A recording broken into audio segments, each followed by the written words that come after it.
Hi, everybody. I'm Tamara's owner. And I'm John Davis. Welcome to Spirit Cafe. Come in, sit down, and grab a cup of love. A Spirituality Without the Guilt podcast.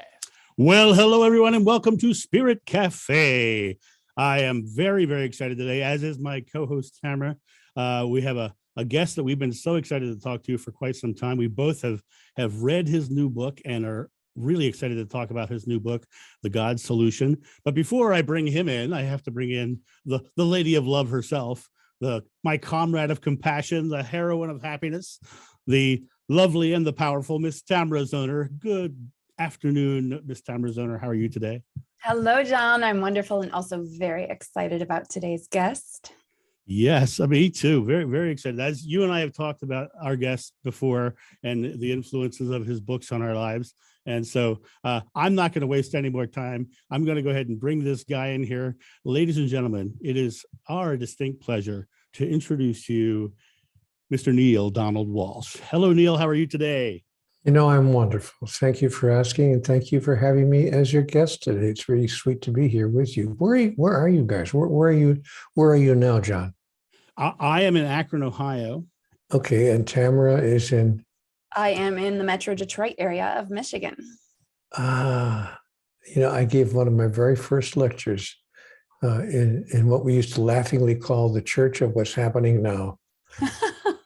Church of What's Happening Now. Yeah, that was our little cute little inside name. Mary Ann Williamson was the pastor of that church many years ago, and she and I were wonderful friends, and continue to be wonderful friends. But she invited me to be one of her first speakers at that church. Oh.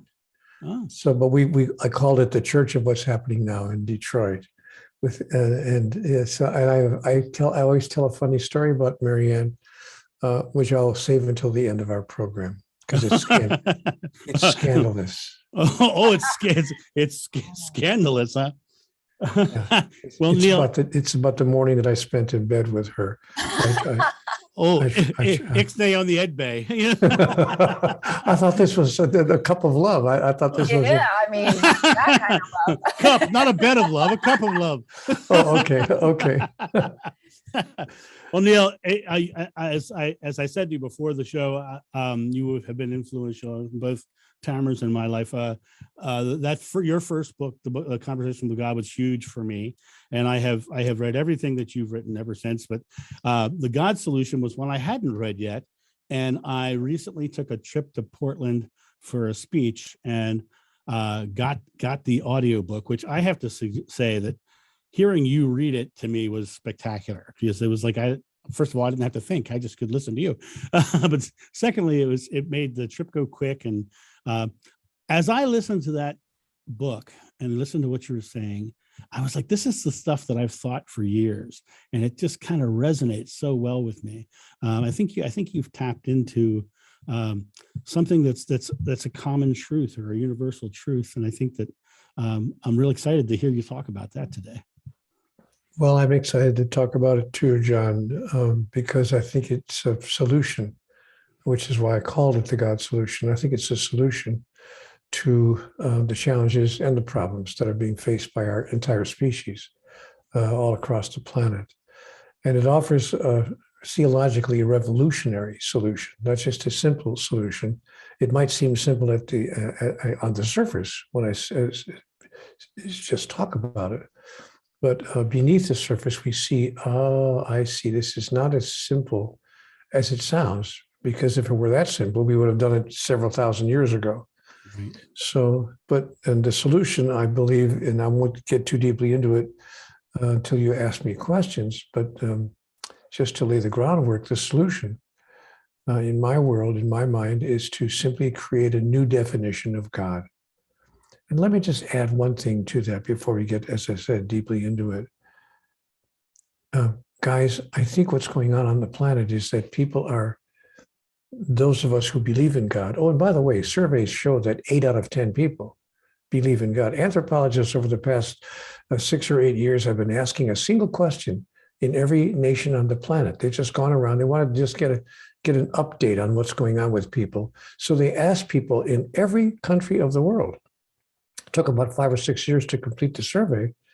And they asked people one simple question: do you believe in a higher power? And 8 out of 10 people said, yes, we believe in a higher power. So this is not a small percentage of people. This is 80% of the human beings on the planet believe in some kind of higher power. But we can't agree on exactly what it is or what it wants or what it does, if anything, if it doesn't get what it wants. And if there's any way we can appropriate that power and use it in our own lives. In other words, how do we interact with this thing that 8 out of 10 of us believe exists? That becomes the question. And the God solution offers a revolutionary answer to that question that could resolve what I have posed as the God dilemma. That's my little platform from which to begin our conversation, because we're facing a dilemma here, folks. We have a huge dilemma on the planet. And the God dilemma is this: with 8 out of 10 of us believing in God, we're asking, hey, if there really is a thing called God, why is the world such a mess? Mm-hmm. Why doesn't God just come down and fix it? What's the point of having a God if he, she, it, whatever it is not going to do anything about what's going on the planet? And so what good does it do for us to have a God?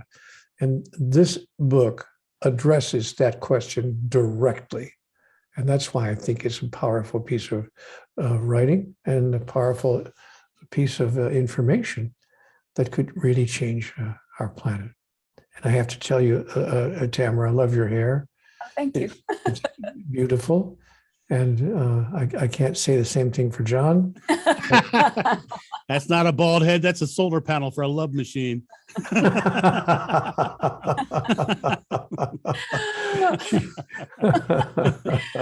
Tamara, I know that you have some thoughts about exactly what he just said. Would you like to chime in there? I have so many thoughts. And as I listened, I also used the audiobook because your voice is just so hypnotic and so interesting to listen to.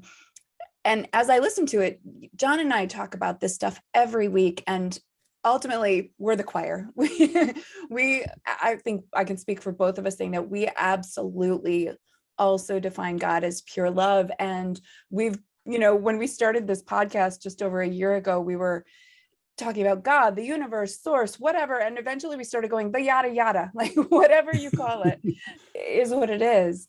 And for me, it all comes down to being of love. And so being a being of love, with love, for love, and acting in love. And so you say this in your book, and it's so beautiful. And so the solution seems really simple, but the implementation of it, I don't expect would be that easy. And so I'm curious if you can help this usually very idealistic woman believe that it's possible. Let me make one small amendment to what I heard you say, Tamara, before we go into your question. The solution is not love. I have said in the God solution that the new definition of God is 2 words. These are 2 very important words. And if those 2 words are not combined, if we are not saying those 2 words together, then we're right back where we were and have been for the past several thousand years. So the solution is not love. The solution is pure love. And I have said in the text of the God solution that we are being invited to redefine God as pure love. No, there's a huge difference. And when I say this in front of an audience, I usually get the same kind of response, or somebody says the same kind of thing that you just said to me, Tamara. Somebody in the back of the room will say, oh, Neil, come on. I've been listening to you for 20 minutes for you to tell me that God is love. We all know that God is love. I mean, there may be differences between our world religions, but most all the religions believe that God is love. Come on, Neil. And I have to say to them what I just said to you. Wait a minute. I didn't say God is love. The book does not say God is love. The book says God is pure love. And there's a difference. And then my friend in the back of the room will say, okay, all right, what's the difference? Which Tamara has not said yet so far, but The difference between love, simple love as we understand the word here in our human experience, and pure love is that pure love wants, needs, expects, hopes for, and certainly demands nothing in return. Read that, Nothing, nothing in return. That the joy of that kind of love is in the giving and the expressing of it. And because the joy is so overwhelmingly blissful, it actually requires nothing in return. The transaction is complete in the giving of the love. I want to share with you a little anecdote I remember from years ago. I had a lady come to me. I was doing some spiritual coaching, and she came to me and she said, my husband and I don't seem to be connecting anymore the way we used to. We're still doing well together. We're not like thinking of separating, but it just doesn't feel as cozy and warm as it used to. And I said, well, when was the last time you took him flowers? And she said, I've never given him flowers in all the time we've been together. I said, oh, interesting. She said, well, he's given me flowers. I said, oh, I see. You see, it only goes one way, because flowers is something that men give to women, but women don't give it to men. Where did you get that idea? How complimented do you think he would be if you just gave him some flowers? She said, I never thought about it. I said, well, on the way home, stop somewhere, if it has to be the supermarket, for goodness sake, and grab some roses and take him some flowers. So she did. She knocked on my door the next day. We did not have an appointment, but there's this banging on my office door. And I opened the door. I said, oh, what's up? She said, well, I did what you told me to do. I said, okay, how did it go? And she just said, what do you want me to do with these? I said, oh, and that wasn't okay with you? She said, oh, of course it wasn't. I expected a whole different answer. I said, oh, I see. In other words, you gave him the flowers to get a response. I thought you gave him the flowers to give an indication, not to get a response. So if you gave him the flowers in order to get something back, then you were not loving him at all. You're just loving yourself through him, using him as a vehicle to get more love for yourself. She just got very, very quiet. She said, you have an answer for everything. I said, no, I really don't, but this is what I was told in conversations with God. So let me just conclude. Well, I would say you have the answer for everything, which is pure love. Yes. And so if we can now the answer to your question, Tamara, can you share with this lady, this wonderful lady with the beautiful hair, that this kind of love is possible? Have you ever held a baby in your arms, Tamara, in all the years of your life? Oh, yes, I have. Oh. Have you ever loved a baby that you were holding in your arms? Oh, yes, I have. I see. And what did you expect back from that baby? Nothing at all. Oh, I see. So you've already experienced that it's possible. So what you really want to ask me is, how is it possible for the person who's over 16 or over 21? 12. But you do know that it's possible, don't you? Yes. Have you ever had any pets in your life? Oh, I have so many of them. You do? I do. Do you love your animal pets? Almost all of the time. What do you expect from them? What do you demand from them? What do you require of them? Nothing at all. I see. So in other words, you have experienced this kind of love flowing through you repeatedly in your life. You simply haven't decided to do it with other human beings. Or is it possible that you've actually loved another human being without needing or demanding anything in return? Mm-hmm. I'm sorry, are you nodding your head yes? Yes, often, in fact. Oh, well, that's funny because now you're confusing the heck out of me because a minute ago you asked me if I could somehow show you that this was possible. And now you're telling me that not only is it possible, that you've actually done it in your own life. Yes, I Okay, have. so what was the beginning then? What was the foundation then of your question? How Because, do we do it as a global community? oh, that was what you should have started asking me because I thought you said convince me that it's possible for us to do that. I know I can. I know I have. I know Okay. I love to. And I'm wondering for the The people answer out there to who the aren't. answer to your question is how we can do it as a global community is to see everyone as part of our family, even as we include our pets as part of our family, even as we include the person across the pillow as part of our family, that we see everyone as part of our family. And that is not so difficult. That would become possible, by the way, in about 30 seconds if we were ever visited visibly by aliens from another world. Mm. I mean, they're here, of course. That's another whole discussion. It's another whole book.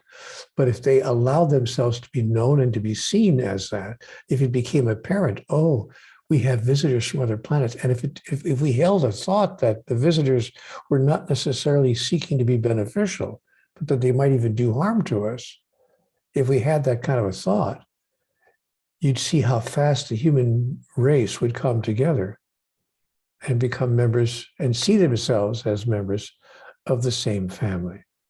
So the answer is, what would it take for us to understand ourselves to be and embrace ourselves as members of the same family? Mm. I have traveled to over 30 countries around the world. I've been on the front lines of Iraq and Afghanistan, and every country that I've been to, I have found beautiful and lovely and wonderful people. I also have found real bloodheads everywhere in the world as well. And what I find interesting is that it really comes to for the other person, for each one of us actually, to make our own leap into that pure love that you're talking about. And I often tell my clients, I said, your job is not to save the world. Your job is to make your part of the world so bright that people want what you got. And they're like, I want to be like that. I want to feel that feeling. And when I'm, just to give you a very quick story, I was coaching a lady who said to me, I'm ending the relationship with my mother. And I said, before you end your relationship with your mother, I said, what I want you to do is next time you get there and you start fighting with your mom, instead of saying, Mom, I'm done, we're out of here, I want you to stop and say, Mom, no matter what you do or say, I always love you. I will always love you. And the lady said, well, I don't think I could say that. I said, well, why not? She said, I don't think I could feel that. And I said, well, I'll tell you what, I give you permission to do it and say it, but not think it until she gives you a reason to think it. And it was about 6 months later, I ran into that same lady as she ran over and hugged me. She says, I have the greatest relationship with my mom. And I said, well, what happened? She said, well, I did exactly what you said. She started arguing. I took a breath. I relaxed. I said, Mom, no matter what you do or say, I'll always love you. And Mom broke down crying. They became the best of friends and has the greatest relationship ever. She says, why did that work? I said, because your statement to her was unconditional love. You have no conditions in that. And what you both were looking for was unconditional love, or as you would say, pure love. What you're both looking for is that connection to pure love. But they had to make their own leap to get there. So I guess with Tamara, back to Tamara's thing, how do you help others who haven't made that leap make that leap? Well, Tamara, from now on, if you have any questions, simply ask John. Because he gave you the perfect answer. Yeah. And my answer was nowhere near as eloquent or articulate as was his. So well, I'm flabbergasted. There you have it. And, move through the world as a model of what it is you would encourage other people to emulate. Or as Gandhi put it far more eloquently, be the change you wish to see. Right. And, I wish there was a more complex or a more, somehow more difficult answer, Tamara, but the answer is really quite simple. Just simply be the change you wish to see. Now, is it possible for that first domino to fall and for that to have a domino effect? I believe that it is, especially these days, Tamara. It's different these days than it was even 30 or 40 years ago, because now our species has matured and advanced technologically and even psychologically to the point where we can now talk to each other. Look what we're doing right here.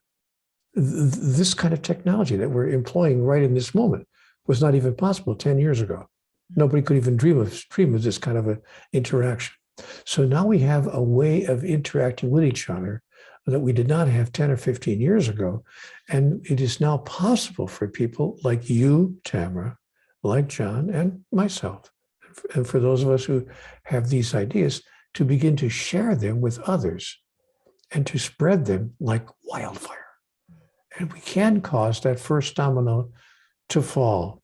Every year we give at the Conversations with God Foundation the First Domino Award to a person who's willing to be that first domino, in their particular community, in their particular area of life.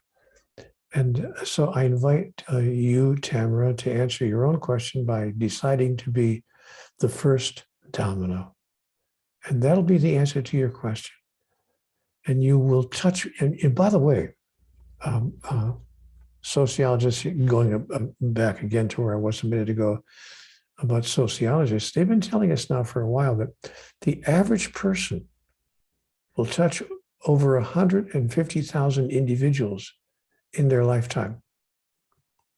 Friends, neighbors, strangers on the street, but they'll have interaction with over 150,000 people. That means between, during a normal lifetime. Now, if that's true, then the three of us are already talking about 500,000 people virtually that we would touch before the end of our lives. And if we had 2 or 3 more people in this group, and there are several who are observing what we're talking about right now, now we're talking about several million people that those of us who are gathered right here will be touching during our lifetime. That's not a small thing to contemplate. So I believe that, yes, it can be done even on a global basis. If we can spread terror on a global basis, we can spread pure love on a global basis as well. And here's how it's going to happen, Tamara.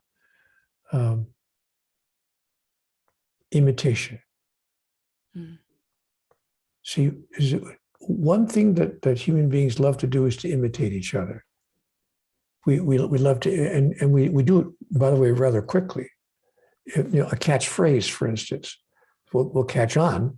Somebody will say something that's cool and it'll catch on. And within 6 weeks, people are all over the planet are using the same catchphrase. A song will catch on, a movie will catch on, a book will catch on, some kind of a thought, will catch fire. And millions of people, if somebody had told me 20 years ago, Neil, you're going to write a book and 15 million people are going to read it in 37 languages, I probably wouldn't have believed that. But now I see what happens when an idea catches fire. And so all we have to do, Tamara, is be the idea that catches fire. And that's, by the way, the title of your next book. I love that. Thank you. I love that. That really brings a lot of hope. Trademark that quick before Neil does. I've got it recorded, luckily. I forget things quickly. That brings a lot of hope and love into my own heart. And I definitely feel that John and I are both dominoes who I make it a goal every day to bring more love into the world and to teach my children, who are then getting to impact others that I'll never even meet, to be a loving human being in this world. And I work with joy to help others heal so that they can live from love and pure love. Yes, and teach your children, if I may be so bold, not only to be a loving human being in the world, but teach them how they can teach others. Mhm. to know and understand and demonstrate and express pure love. And I can say, because I've experienced it, Tamara definitely does that. I mean, she's raising great kids in a unique situation, and they're turning out pretty spectacularly because of her, because of their mother. Thanks, John. You're welcome. My kid's a mess, but no, I'm kidding. Neil, Hello. Yeah. Oh, it's you're John's children? Oh, you wanted to thank him for that last compliment? That they're a mess? Okay, I'll let him know. Thank you. He's a comedian, John. You're getting in trouble with Neil Donald. I know. I'm getting I'm getting in trouble with another comedian. This is terrible. Actually, but it's funny. You know, to share some I am someone who broke a cycle of abuse in my family. My father, I was the one kid who stood out different in our family. And it's all because I was having very big spiritual experiences at a very young age, and my father just could never relate to me, and so that turned into physical abuse and emotional abuse, even more so. And with my son, I knew that the most loving thing I could do was to let him experience the exact opposite of what I experienced. And my son hears how much I love him twice a day at least, and then you know, he's always supported everything. But what I find most interesting was sitting here in my office working one day, and I heard him get into an argument with one of his friends in the other room, and then I heard my words come out of his mouth, and I was like, that is a proud papa moment, because he completely ended the argument just through compassion, and I just loved it. So my kid's all right, Neil. Great. Did you hear that? Well, then get off the line. Thanks. That's funny. So this book was amazing. The God Solution. You know, one of the things that I took out of it, there's a line in the book of John that I've always loved, and it rang so much truer as I listened to your book. The line is, fear cannot exist in pure love.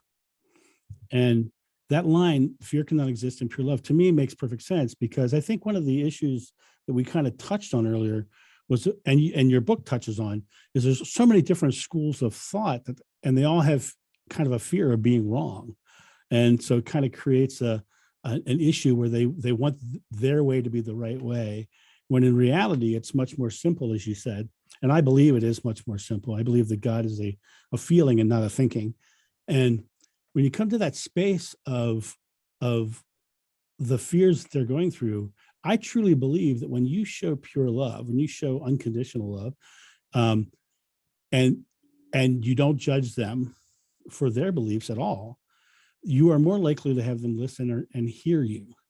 And that's one of the things that I think the God Solution does very well, is it doesn't judge anybody for their thoughts and their processes, but it just shows the core essence of God that's in all of it, the universal truth of pure love, without judgment, without conditions, without any of those things, as being the source of God.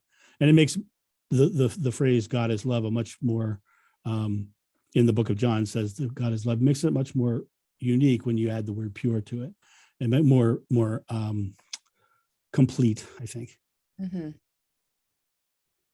I agree with everything that this man has just said, and I hope that you're enjoying this interview today. It did not often they get a chance to interview John and Tamara, but I'm enjoying the opportunity to interview them.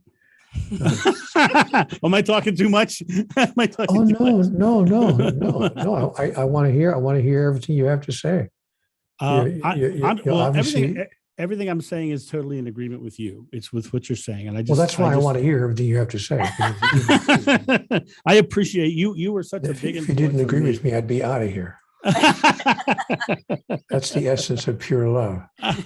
So I think that you with your book are reaching huge numbers of people, and we're gonna hopefully get you a few more. And what's the next step for Neil Donald Walsh? What's coming next? Do you know something? I haven't thought about it because I know this is going to sound almost like a pat answer, but when you ask me that question, I'm acutely aware of the fact that I live completely in the present moment. Yeah. And and I can't even tell you what's next for me, next weekend.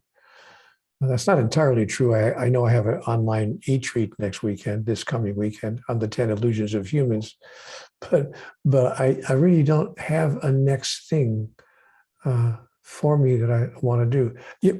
As an example, I had no idea that the book, The God Solution, was going to be written. I simply woke up one day in September of 2020. I guess it was mid-August, to be accurate, around August 15th of 2020. I woke up one day and I had this thought, what is it? It's the same kind of question that Tamara was asking, actually. What is it? What would it take? And all those kinds of questions we all ask. Why is the world the way it is? Yada, yada, yada. And I caught myself asking in my mind, what's the point? Neil, you've written, a book called Conversations with God. What's the point of having a God if the world is going to be a mess?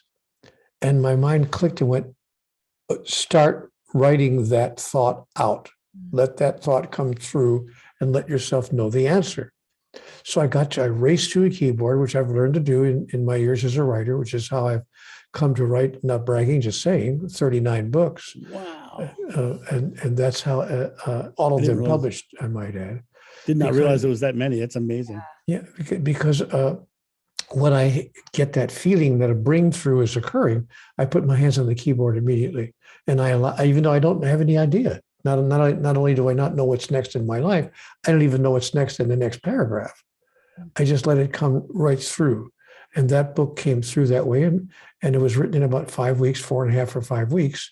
And there I am sitting on November 1st with a completed book called The God Solution, which I sent to my literary agent, which he sent around to a few publishers, and it was picked up by one of those publishers and printed immediately. They loved it so much they put it they put it on what they call in the publishing business the fast track, and by the 20th of December of 2020, it was on bookshelves. So from August to December, from an idea that I hadn't even thought about to a book in hard copy print. That's what happens when we're in the present moment. And so I don't really think about what's next for me, but I just let life show me what invitation it wishes to send me, whatever it might be. And honestly, I live that spontaneously. And again, I don't want that to sound like a boast. It's simply a direct answer to your question. I love that answer because it's exactly what I believe. I believe the God moment or the I am moment, not the I will be or I was moment. Moses said God's name was I am, and the Bible says whatever you ask in God's name is granted. So live your present moment as fully as you possibly can. Wow, that's a great twist. I'm going to use that in every lecture I give from now on. I'm going to use that one. You are just make sure you give him my name, johnofnew.com. Wow, nice. And you're talking about being the what you call it, the domino effect, the first domino.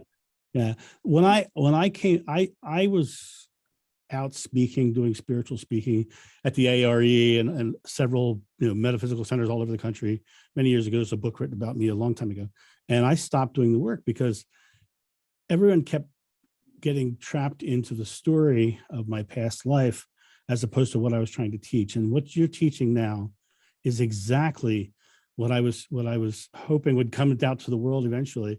And I got called back to the work. It's interesting you say August, because I got called back to doing this work again in this past September, right after the coronavirus had taken off. After 10 years of not doing spiritual work, I got called back to do it in a very big spirit, just said, get back to work. And I started the YouTube channel, and since that channel has spontaneously gotten more than one video a day ever since. And it just is like information coming through, and it's an interchange back and forth. And do you get a chance with your work to go out and? Well, before you even ask the next question, I got to insert a comment. Folks, this is exactly what we're talking about.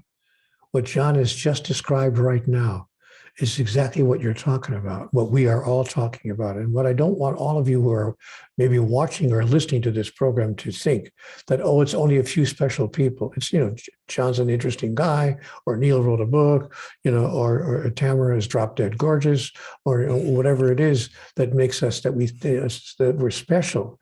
But I got to let you know that what John has just described, that opportunity is open to all of us. And we don't have to drop our regular job. We don't have to leave a situation. We don't have to move to a new city or somehow throw our entire lives into upheaval. But we can decide, you know what? I am part of that movement forward that will take the entire human species to the next level in its evolutionary process. So I want to invite all of you who are watching this program to listen exactly to what John said. After 10 years, he decided, you know what? I'm not going to set this aside anymore as part of my life. I'm getting back to a major reason, what the French would call a raison d'etre, a wonderful reason for being. Because folks, if not now, when? And if not you, who? And here's what's wonderful about this.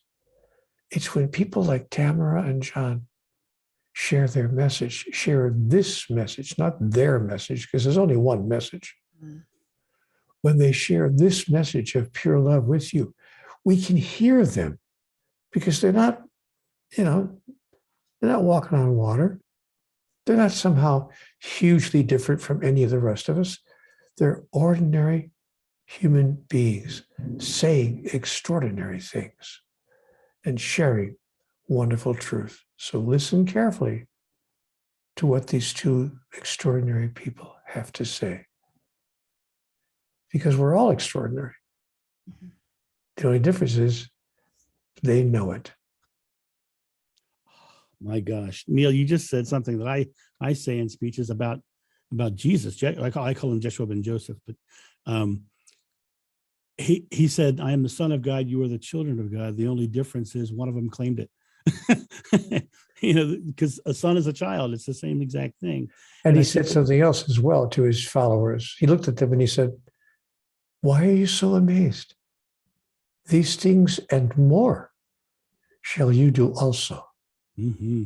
Yep. And the line that he said after the mustard seed line is, "Nothing will be impossible for you." And I think each one of us needs to step into that role and live our I am moment to the fullest, live it in pure love and express it to the world so that we can shine so bright, so somebody else can make that choice to shine bright as well. Mm-hmm. Couldn't agree more. Wow. Wow. But I interrupted you in the middle of a question you were going to ask me. Do you remember it, John? I don't remember it at all. I was taken by your words, Neil. We're just present moment. Do you? I have more questions. Please go. We're talking away.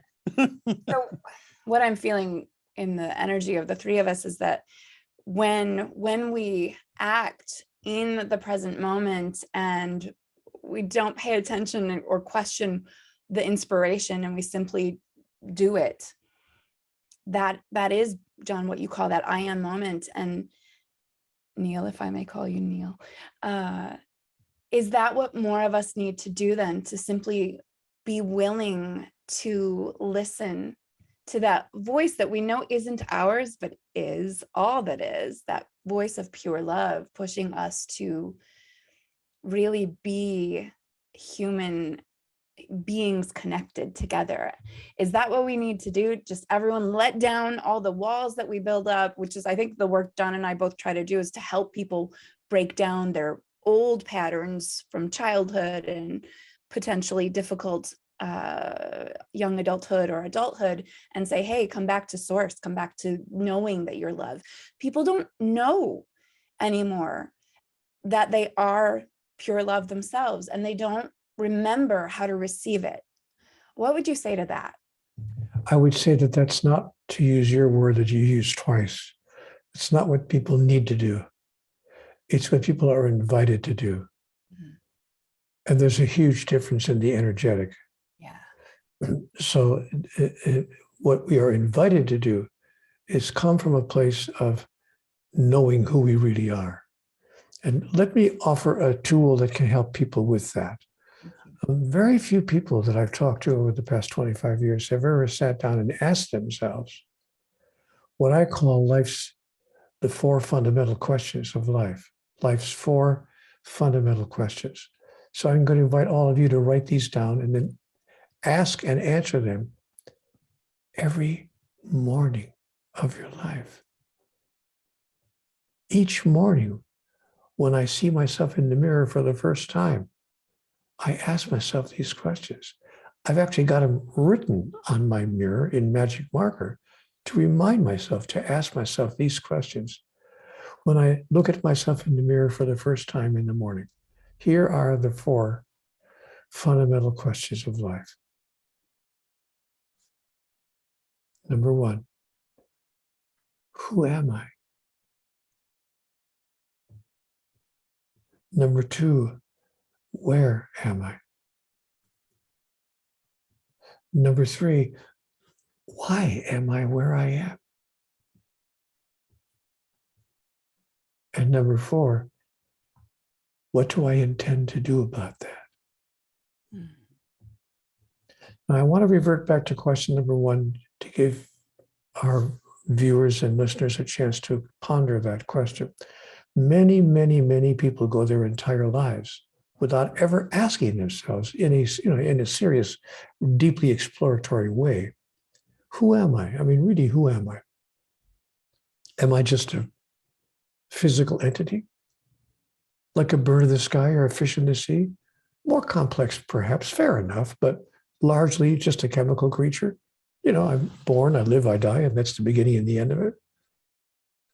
Or is it possible, just possible, that I'm more than that? Is it possible that I'm a spiritual entity, having a body and having a mind, but that this is not who I am? These are simply tools that I have so that who I am can complete its agenda. Its reason for, in fact, being in physical form, which is the answer to the second question. Where am I? I'm in the realm of the physical, as opposed to the realm of the metaphysical, or what some people call the realm of the spiritual. I'm in the realm of the physical. Third question, why am I where I am? My answer is because this is the only aspect of heaven. By the way, we are in heaven. This is heaven on earth as it is in heaven. But this is the only part of heaven where I can actually express and experience who I am, because it's the only part of heaven where that which I am not is equally present. In the so-called spiritual realm, there is nothing except that which I am. There is nothing except pure love. There's no time, there's no place. There's nothing else but love. Love all the time, every place, always, everywhere. Somebody might say, well, that sounds like heaven to me. Well, it is heaven, except that the soul yearns to experience it, not simply to know it. And God said, yes. And for that reason, I created the physical universe, that you might experience all that you are by observing and noticing and experiencing what you are not. Because in the absence of what you are not, what you are is not experienceable. I said to God, okay, well, you'd lost me. You lost me on that last curve. Wait a minute. What do you mean? What are you trying to say? God said, follow the words. You'll understand what I'm saying. I said, in the absence of what you are not, what you are is not experienceable. I said, okay, I got a kind of a small mind here. Help me. Give me an example. God said, okay, let's just say, just for the sake of the discussion, that you are the light. Can you say, I am the light? I say, yes, I can say that. I really believe that in many ways I am the light. I try to be the light, in my wife's life and in my children's life. And, in where I go, I try to shine some light wherever I go. God said, great, terrific. So you are the light. Yes, I try to be. God said, great. How do you know you're the light? How can you experience being the light? Only when you're surrounded by the darkness. Oh, I see. Therefore, raise not your fist to heaven and curse the darkness not, but be a light unto the darkness, that you might know who you really are. And that all those whose lives you touch might know who they really are as well. And that's the answer to question number 3. Why am I where I am? Oh, I see. I put myself in the realm of the physical so that I can experience who I am in a contextual field that includes that which I am not. Mm-hmm. Before you tell us about the 4th, I just have to tell you that piece right there that you just shared with us, when I read that, and I actually read it in the children's version of it, changed my perception so radically. Like, it really started me on this path of pure love, because I was looking at my now ex-husband as something negative. And when I was exposed to that thought, it changed the way I thought about him. And now I'm so grateful for what a great teacher he is, because I get to experience forgiveness all of the time. And it's really been a pivotal piece. And I've talked about that several times on our podcast. Forgiveness is the biggest obstacle to spiritual growth. Oh, this is what you say in the God Solution. Forgiveness is the biggest obstacle to spiritual growth. So I'm going to enjoy having some fun with you around that, because you said you now have learned all about forgiveness. Unlearn everything you've learned. Because forgiveness is the biggest obstacle to spiritual growth. Why?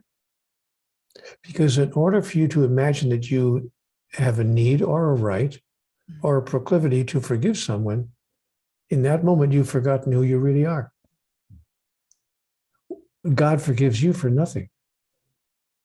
I love when I'm invited to speak at churches, which I am frequently, and I'll get up in the pulpit and I'll say, ladies and gentlemen, welcome. Thank you for being here. I've come here to bring you an important message. God will never forgive you for anything. And the people in the pews go crazy. They go out of their mind. I go, do you really think that God has a need to forgive you? Is it really your arrogant thought that something that you could be, do, have, say, could anger, hurt, upset, frustrate God? I mean, really? If you had a 6-month-old baby in your arms and the baby had an unfortunate biological accident, would you feel you have to forgive the baby? Of course, forgiveness is not part of the equation. It's a baby. And we are God's children. In fact, at this level, at this rate of our particular maturation process, we are God's babies. We are a very young species in the cosmos. And so God has no reason to forgive us for anything, because we cannot anger, frustrate, upset, annoy God in any way, nor offend her. She can't be offended by the likes of us. All she can do is just love us to pieces. And in fact, what God does when we do something that we think will offend him is he holds out his arms and says, come over here. Let me give you a hug. It's all right. I know you think you did something terribly wrong, but it's all right. You cannot possibly offend me. Now, go back down there where you came from and stop forgiving anyone else. Because when you forgive someone else or think that you need to, you have announced that you've forgotten who you really are. You've imagined that somebody can offend, hurt, destroy, injure, or upset you. And while they could possibly do something to your physical body that might cause damage or injury, or do something to your mind that might cause an emotional upset, your body and your mind are not who you are. They can't offend, touch, injure, hurt, or anger who you really are in any way. Furthermore, you have also announced that you've forgotten who they really are. So your opportunity in moments when you are tempted to feel offended and tempted to feel like you need to forgive someone is to step into your divinity and to use the moment to announce and declare, understanding replaces forgiveness in the mind of the master. I understand what injury within you could have caused you to behave the way you behaved. I understand. I'm not condoning it. I'm not agreeing with it. I'm not saying I hope you continue it or that you will repeat it, but I am saying that I understand it. And understanding replaces forgiveness in the mind of the master. Write that on your bathroom mirror. I am writing it down right now. Write that on your forehead so you see it in your bathroom mirror, and that other people can see it as well. That's I love what you just said, Neil. And I'm there's in Sufism, they talk about God being on one side of a veil and we're on the other side of the veil, and our life is the struggle against the veil, and the veil is our fear. And I think that forgiveness itself is the fear of not being loved, because I think God is pure love, as you say, and that there is no judgment or anger or angst or punishment that comes from God in any way, shape, or form, but it's our own fears that we're experiencing. And when you look at the writings of Buddha, Buddha says the secret to enlightenment is the eradication of fears. And I think that what you said earlier about not being able to experience pure love without coming to the physical world and experiencing its absence, I'm a firm believer that God is that pure love, and we come here to literally experience that absence through our fears and through our own absence of love. But when we look at that fear itself, fear really can be broken down to only one fear, and it's the fear of not being loved in some form. And human beings have the ability, as do all highly evolved beings, of creating an environment, to answer Tamara's very first question, of creating a global environment where we don't necessarily have to confront or recreate in our immediate environment the other than, or the opposite of, what we truly are. That is, to speak figuratively, we can literally push those conditions off this planet completely. We'll find them elsewhere. They'll exist somewhere else. That's why the cosmos is so enormously huge. So we will find the other than elsewhere in the cosmos, but it does not have to be in our own backyard or in our own lives. And that's what highly evolved beings do on their planet. There are planets and in the cosmos where people live in a way that we've been describing here earlier. And even though the opposite of who they are does not exist on their planet, they can go somewhere else. They sometimes fly over Earth, and they show their little children through the windows of their spacecraft, look down there. And the children say, you mean those people actually kill each other because they disagree with each other? You mean they kill each other, or they're mean to each other because their skin color is different, or they pay men more than women down there? I don't understand. I don't understand. And the daddy will say in the spacecraft, it's okay, sweetheart. They don't understand either. But they will. They're simply growing up. They're in the process of becoming who they really are. It'll take a little time, but with people like Tamara and John, they'll get there that much faster. I could be wrong, of course. about all of this. Amen. I don't think so. It feels right to me. Mhm. But I love the humble nature of it. I could be wrong, but I don't think so, because I think that we all come, my mom, who is one of my greatest spiritual influences, when she had her master's degree in liturgy, was head of liturgical doctrine at my Catholic church. And when I turned 18, she said to me, spirituality is a personal journey. You go off and find your own truth. And I think that what you just said is so beautiful, in the fact that there are so many, and in my Father's house there are many mansions. There are many ways to the pure love. It's just a matter of making sure that it's pure love that you're finding, as opposed to your fears and your anxieties. Yeah. And John and Tamara, now that we're coming toward the end of our time together, I do have to clarify something, so that I make my little joke about having been in bed with Marianne Williamson. I want the story. You don't want to leave that on open-ended. Well, it's actually true. I was visiting her in Detroit when I was speaking at the church where she was the minister, and she invited me over the morning after my talk to have some breakfast. And so my wife and I went to Marianne's house, and the two of us had some breakfast. But what she didn't tell me was she had gotten up a little bit late that morning. In fact, she was having breakfast in bed. She was in her beautiful robe and nightgown, lying in bed, and her friend, I can't see, she had a person who was helping her at the house, brought her a tray of schnecks and donuts and coffee and orange juice, and brought us a tray and said, Marianne is a little bit late arising today, but she's inviting you to join her in her room. So I sat on her bed.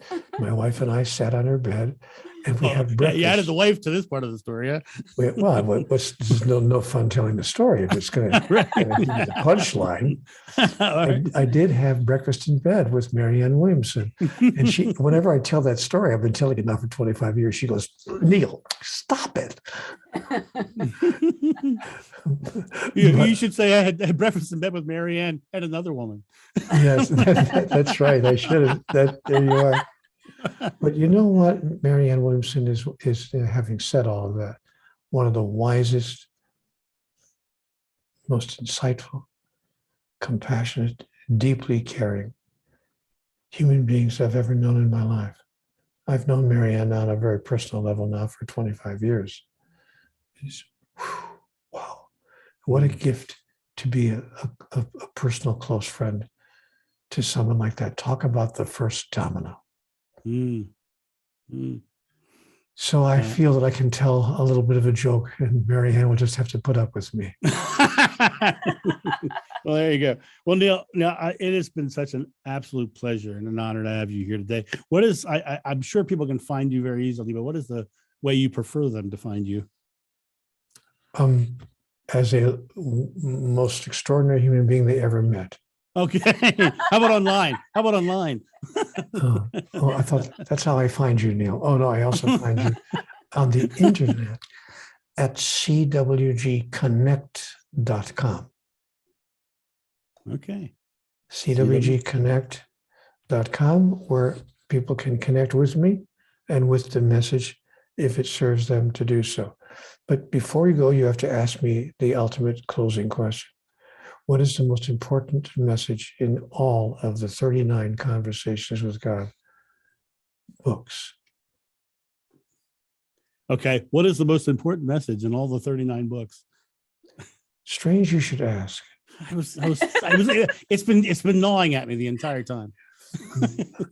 I'm glad you asked.